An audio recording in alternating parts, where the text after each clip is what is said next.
Why, hello! Welcome back to our Dutch farmhouse. My name is Naomi, and if you have seen the last couple of videos, you know that I'm currently working on our board game room. Almost finished though. Almost, I promise.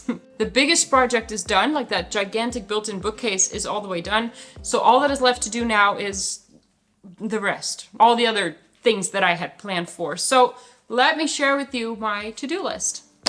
So to get started, I have to make and hang those fabulous curtains that I showed you. I have to build a trapdoor to the cellar, because that is just one big dangerous hole right now. I have to create a floating desk so that we can move the computer back into the room. I have to find a way to hide that old doorway. And then I'm finishing it off by adding baseboards around the entire room. And then we can start decorating, making it all pretty, move the table back into the room, hang some pictures. Oh yeah.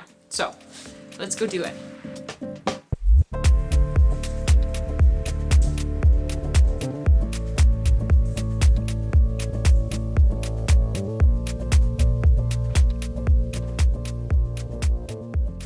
So as I said, I'm getting started with the curtains. Now, the ceiling in this room is incredibly low. It's about 2 meters high, which I think is about 6.5 feet. So to help create the illusion of a higher ceiling, I am hanging the curtains as high as I can, very, very close to the ceiling and running all the way down to the floor. Additionally, I am hanging them on the sides of the windows as opposed to partly in front of it, which will make the window appear bigger. To hang the curtains, I am using Ikea rings. I always use these. I very much like the look of them. I've used them in my living room as well. It also means that I don't have to do anything special with the fabric. So the fabric as it comes is actually already the right width for the curtains. So I am only cutting it to the correct length and then finishing off the seams. And then I can just clip the Ikea rings onto the top part of the curtain.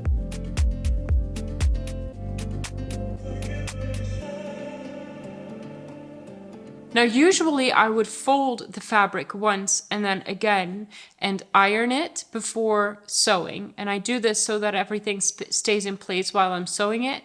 But this fabric just won't let me iron a fold and stay in place. So I'm actually going to do it by hand. I'm just going to fold it as I go and as I am sending it through the machine and see how it goes.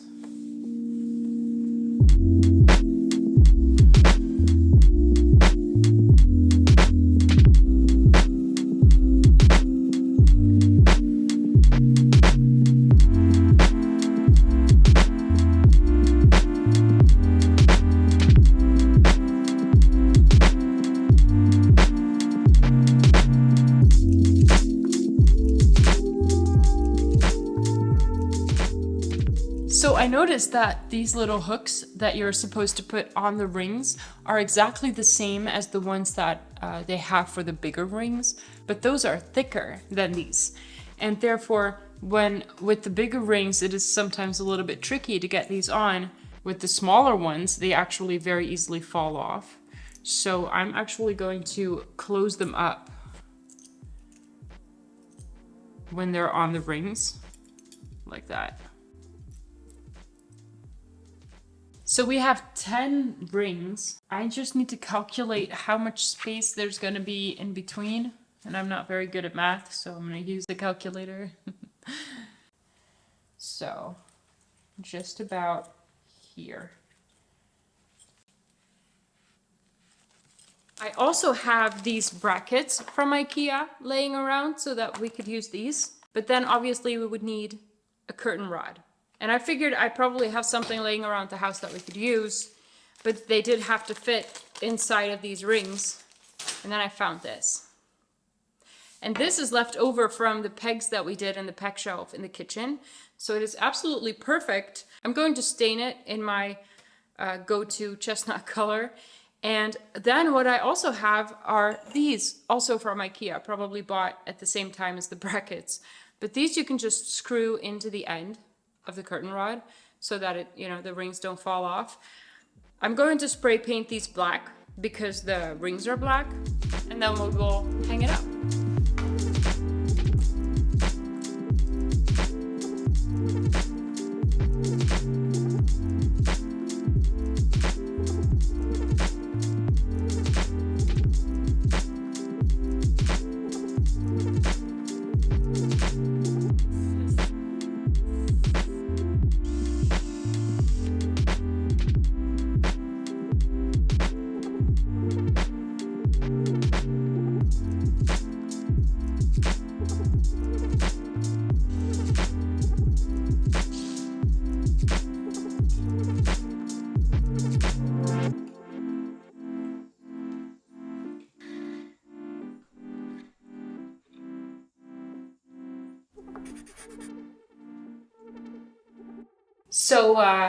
Welcome to our creepy old cellar.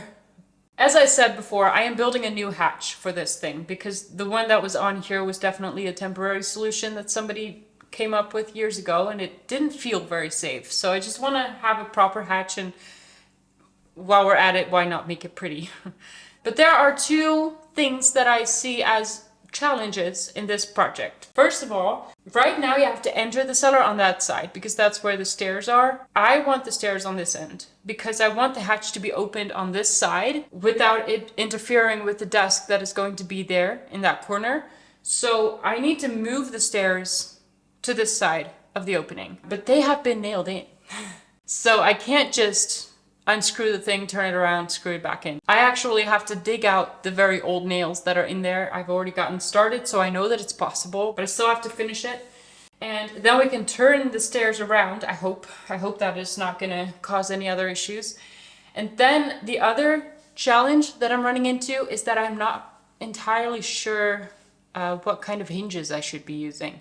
Well, we will see that later. Let's tackle one problem at a time. So as you can maybe see, I have dug out the wood around the nail, just enough so that I can grip it with my thingy. And then I can wiggle them out. I have not pulled them out completely yet because obviously I'm still standing on it and I don't want to fall into this hole, so.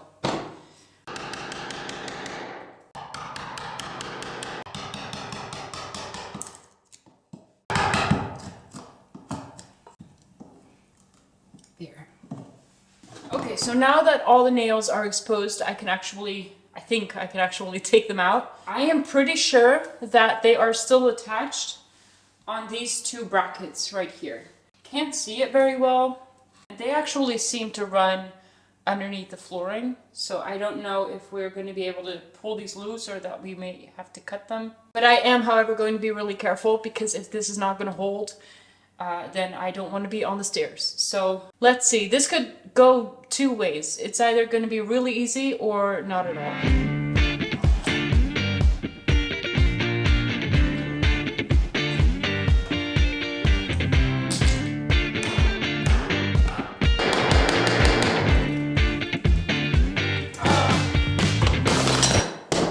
Are you kidding me?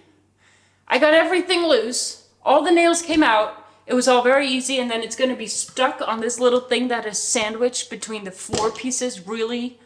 That is just unfair.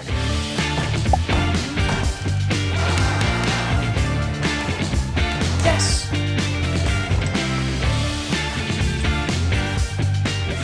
Oh yeah. There we go.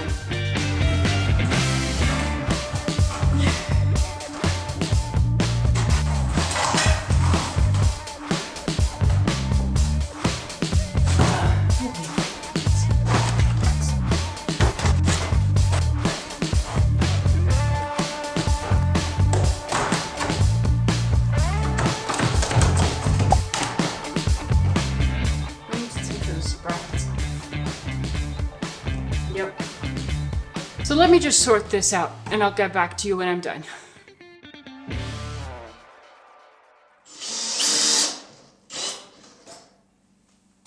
It's in. And it's actually a lot sturdier than it was, so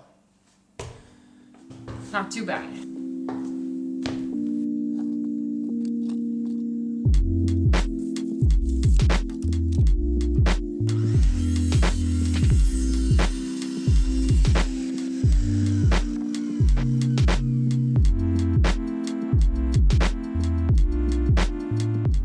So your butt's right in front of the camera. Okay, so I guess we're doing this then. I guess he's joining me today. So it's the next day. I have laid everything out and basically all I need to do is assemble it. Just need to put it together. The thing is, the whole problem that we had with this lumber is that it was so cupped. Every board was cupped and warped, and therefore it was not good enough to be used as the countertop. I didn't really mind for the trapdoor. I think it might even look really nice if it's a little bit rugged, but I didn't realize it was this bad. And I don't know how much of it's gonna pull straight when I screw things in. So I'm just gonna try it and see how it goes.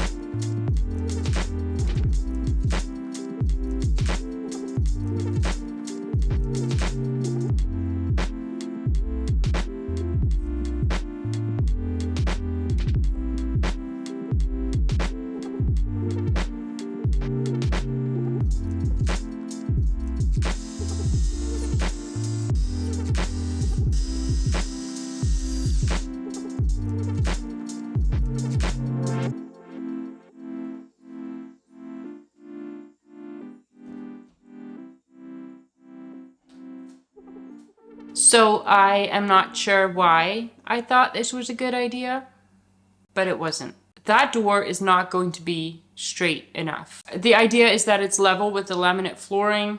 Whenever I get it level on one side, it's gonna stick out on the other side. It's very wobbly inside the opening. And on top of that, I broke it by standing on it without any supports underneath. So that's nice. But you know, I am going to abandon this wood completely. I really thought that I would still have something to use it for, but it's too bad. So I'm gonna go out and I'm gonna get a proper piece of plywood. That's going to serve as the base of the door. And then I'll get a thin board to put on top of it to create the same look as what we did now, because I do really like how it looks. I think that would be my best bet for now. I feel like it should be more easy coming out. I have been waiting for this bottle to run out for months. It lasted me a very long time. It was very cost efficient.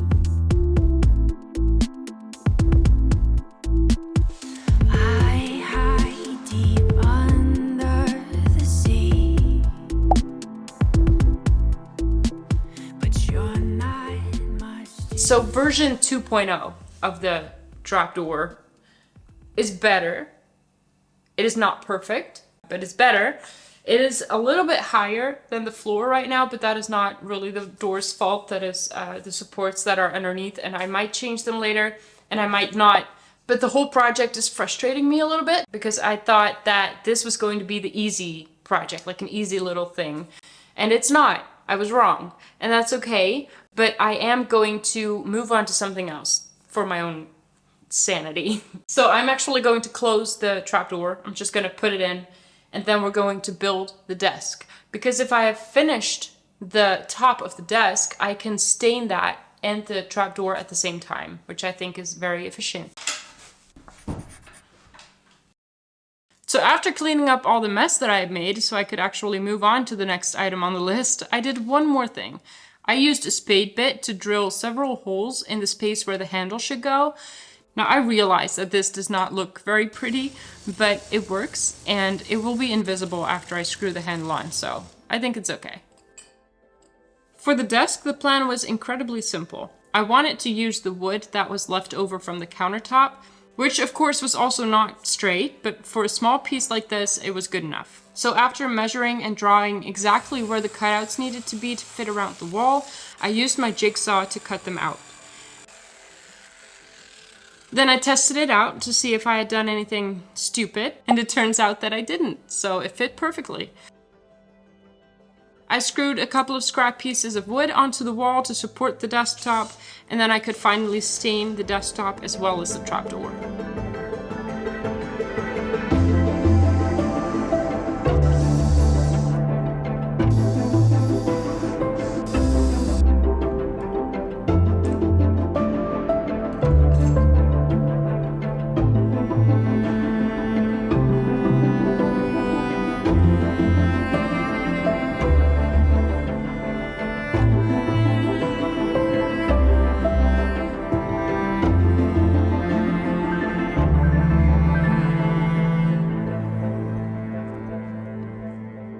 Now, something I didn't put on the to-do list, but I did still have to do, was paint that brick wall and the bit behind the desk. So I started with the supports and moved my way down to the wall, which went surprisingly slowly because you have to get that paint into all those little nooks and crannies of the brick. So it took a while, but I like how it turned out.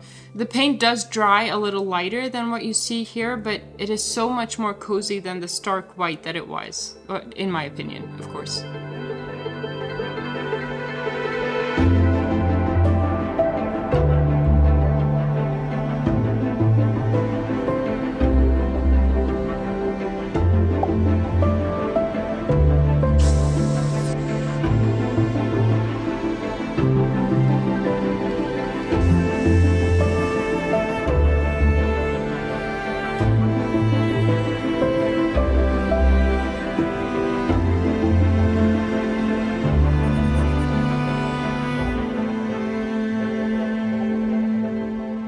Now, one more thing that will really make an impact when we change it is to hide this old doorway.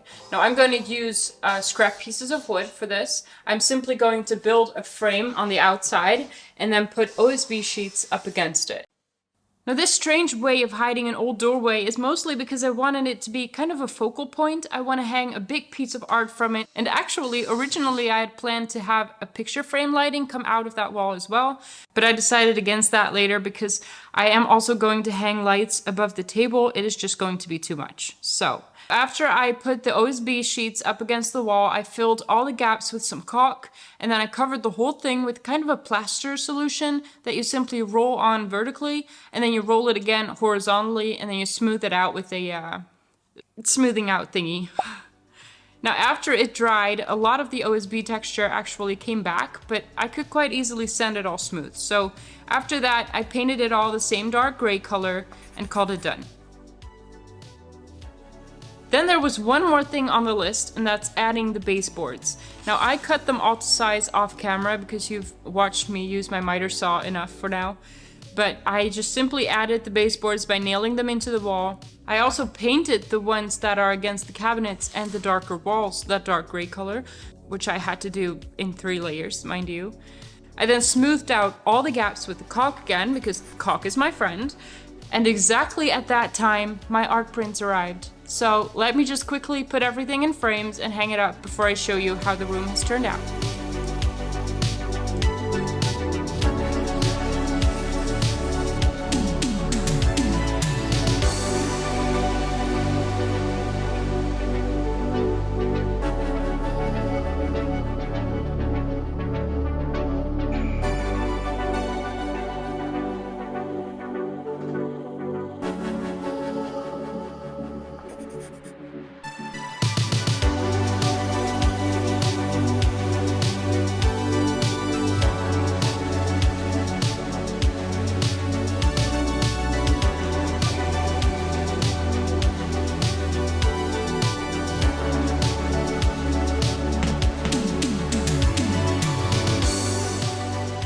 That was quite the project, but I do think that it looks absolutely stunning. I think we'll be spending a lot of time in this room from now on. If you are new here and you made it all the way to the end, thank you so much. And consider subscribing so that you will come back. I'd like it if you came back. And also, I will be back with a new project very, very soon, so stick around for that. But for now, thank you so much for watching, and I'll see you in the next one.